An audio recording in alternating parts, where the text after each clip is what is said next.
Hej, i dag skal vi snakke omkring lidt science.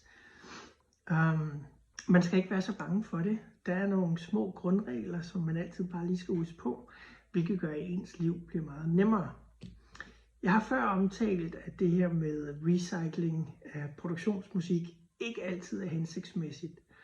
Grunden til, at det virker med kommerciel musik, det er, at forbrugeren har hørt musikken, som du har valgt at bruge på reklame eller film, eller hvad det måtte være, andre steder end lige præcis det medie, som du har påtænkt at bruge sangen på.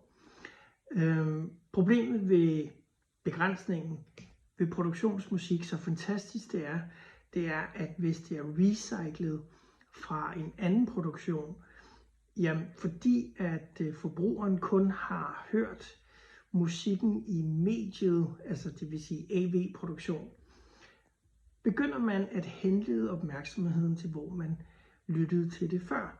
Altså, du kommer, uden du ved det, uden du har lyst til det, til at promovere din konkurrent. Derfor, så vidt muligt, undgå recyclet produktionsmusik. For det betyder bare, at du er god ved din konkurrent. Er du i tvivl, kan du altid kontakte mig eller skrive til mig. Men som hovedregel, produktionsmusik, nyt.